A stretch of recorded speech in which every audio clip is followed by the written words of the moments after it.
Join us for a review of the Audi RS6 Avant. Let's go!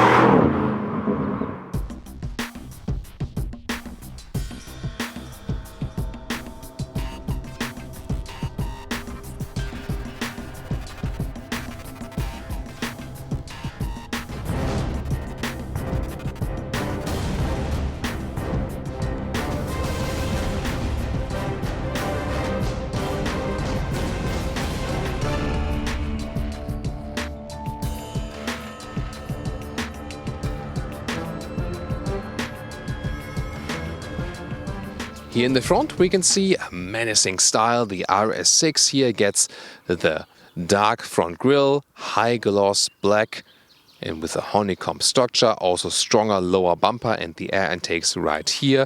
Then the vertical element as a contrast, so Daytona grey is the color for today. Due to stronger spoiler overhangs, the RS model's a little bit longer, 5 meters, 16'4" or 197 inches.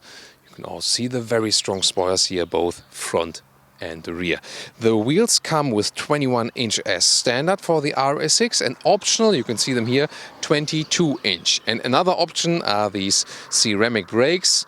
They of course help to keep the wheels cleaner if they're really necessary. Well, not really. I like the contrast here in the bright style. You can also get a night or dark package. Yeah, the manufacturers always name it differently, then everything would be black here, but I think it's a really cool contrast to the Daytona grey. You already saw that the car sits lower. It comes standard with the air suspension and then it sits 20 millimeters lower actually. You can also, by the way, go for the DRC, that's a dynamic ride control. It's a fixed suspension, but then with 3 different settings you can preset. But this will of course reduce the comfort only if you really want a very, very stiff ride. As for the design here in the rear, you can see beautiful rear signature, RS6 badge. Then again, the bright contrast here in a swinging style. An interesting option here for the rear axle, a rear differential lock and also the rear axle steering together in the dynamic pack for 12,000 euros. And here, this is the 4-liter TFSI V8 biturbo, now with the mild hybrid system, 600 horsepower, 3.6 seconds to 100 kilometers an hour and 12 seconds to 200 kilometers an hour. Respectively, you know, somewhat equal figures to 60 miles an hour or 125 miles an hour.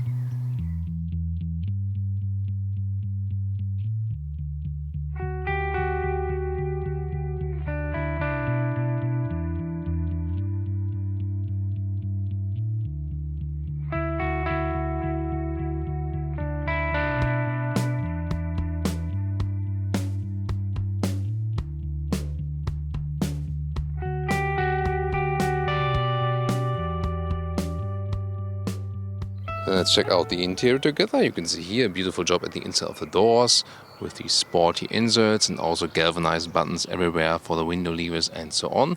RS6 entry badge, aluminum pedals. Then you can see here some more of the deco elements, digital instruments, virtual cockpit. Here from the optional Bang & Olufsen sound system. Really cool, 6,000 euros extra. Ooh, yeah, that's tough. Then the steering wheel perforated and also flat bottom. These sport seats here are standard. These are the RS seats with integrated head restraint.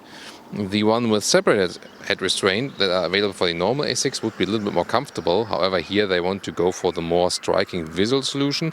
In Europe, the inserts here would also be Alcantara. That is of course better because it keeps you cooler in summer, warm in winter, and also you don't slide on that much. Sadly, in the US, and here also the option for Europe is with animal skin full, and that's of course ignorant towards the animal lives and also the demands of the customers nowadays.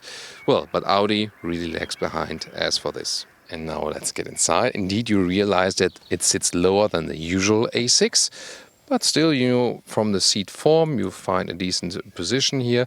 When you close the door, by the way, there's this automatic comfort feature that the seat slides forward again and the steering wheel comes down. So the standard setup for the RS6 is 12.3-inch digital instruments left or virtual cockpit, 10.1-inch main infotainment screen, and the lower one then is 8.6-inch, and they also play together, soon more to that. Quattro logo right here will be illuminated with the ambient lighting. This huge tablet right there, it does squeak from time to time when it changes the temperature, like once, not always, and then it's like okay until the temperature changes again. And then a look at the virtual cockpit right here. Looks pretty amazing. Has a special sports layout here for the RS6, and when you activate the RS1 or RS2 modes, then you can also see the changes here. For example, also that the stability control is being changed. However, we can also change something of the view here, make it differently right there, and we can also change of what we want to see. For example, also, yeah, go full screen with the map. And now details to the screens. So the menu structure is really easy to use, one of the best softwares there is, and there's also a strong processor unit behind it, so that everything you do is actually really fast. Even here in this satellite view, which you can also deactivate to make it even faster, or you know, as for the better overview, for example. But here you don't need so many different menu stuff. You can easily find almost everything. Here at car, you can, for example, then pick the Audi Drive Select. For the air suspension, it goes down then, for example, in dynamic mode, and you know, that also shows in the raise or lower. And here then the RS modes, you can pick them and also individualize them. For example, RS mode 1, then some are still balanced, and then for example RS mode 2, you can set that everything is on the sportiest setting. That probably makes most sense in this case. Then Apple CarPlay, you can see here, it's a great song, and integrated all over the screen. And this optional B&O sound system is, I mean, it's really amazing. So let's listen to that. Wow, what a rich and true sound, really cool. Also check out the sound settings here, settings and sound.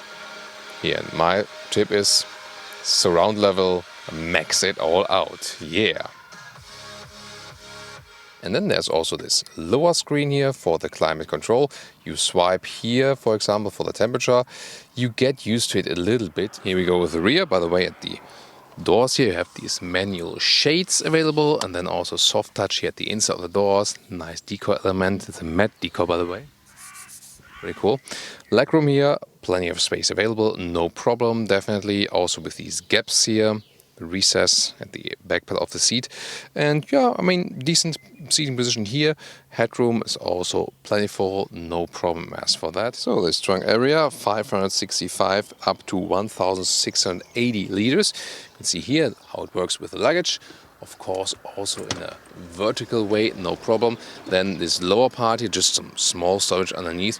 What's really cool is that this top cover here automatically goes down when the hatch is closed and goes up when it's open. That's a flawless solution. Then we can flip the seats also from here, 1/3 2/3 split. But let me give you some measurements right here. It is more than a meter actually in width. The normal length of the trunk here is almost 1.20 meters.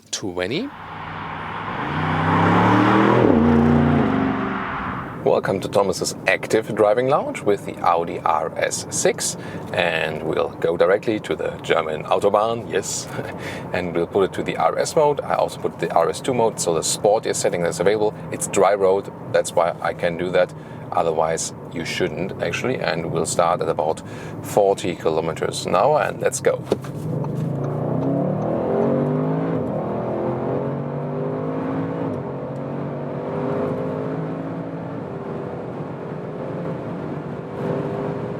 That's over 200 kilometers an hour, over 125 miles an hour. Wow, impressive how smooth the car did that with the all-wheel drive, rear-wheel biased all-wheel drive. Also with this RS dynamic pack we have here, not only the rear axle steering, but also the rear sport differential. Wow, amazing. And look at that, I mean, how silent the car is here at 160 kilometers an hour. Look at that lane change now, high-speed lane change. It's like nothing for the vehicle, remains so calm, Yes, quite stiff. Okay, you know, it is stiffer from the air suspension here in that sporty version. Also the 22-inch wheels make it definitely stiffer. Yet again, still comfortable when the road is, you know, quite even. Now on the brakes, you really have to give them some push, definitely, but very good braking performance, no doubt about that.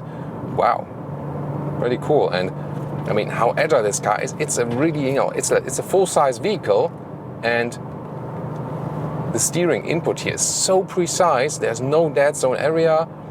It's pretty light to steer, yes, even in that sport mode.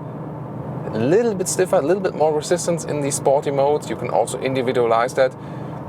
Yet again, I mean, it's really cool. You don't need any, you know, long steering ways. So everything can be done without putting the hands off the steering wheel.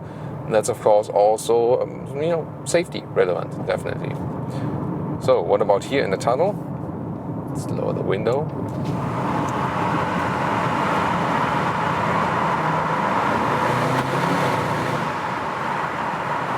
Yeah, I mean, since the you know, newest filters and so on, the sound has been decreased, no doubt about that. And there is this sport exhaust here in this vehicle.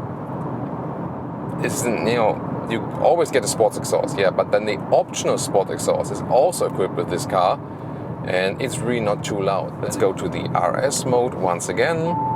Here we can floor it out once more. Now already starting from about 85-90 kilometers an hour. Let's go.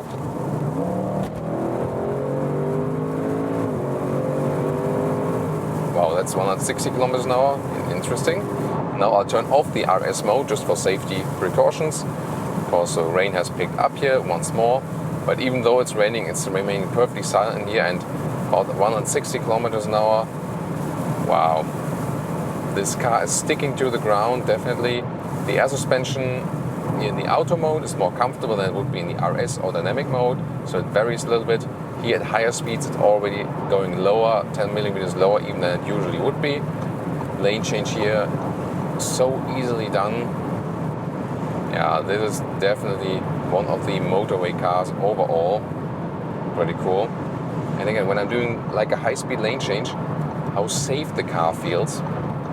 Great in the handling. Very, very impressive.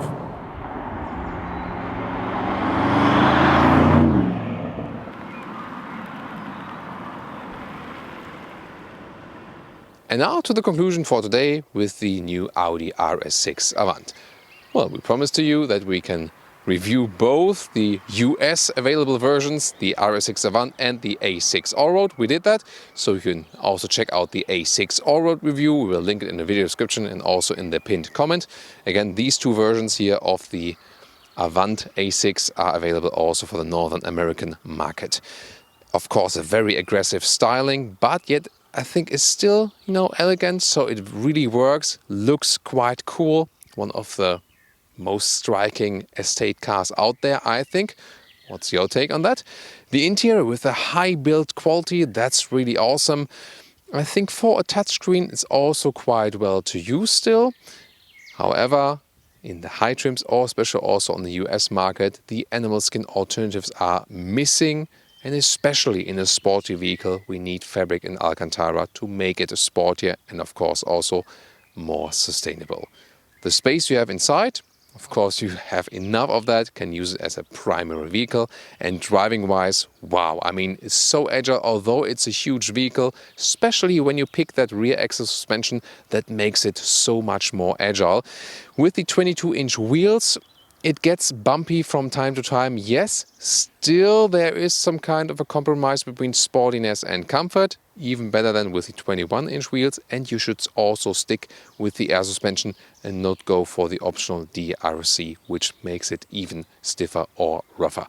Overall, very striking Autobahn experience for sure. Thank you so much for tuning in today. Also tune into the competitor vehicles or the A6 Allroad. See you there.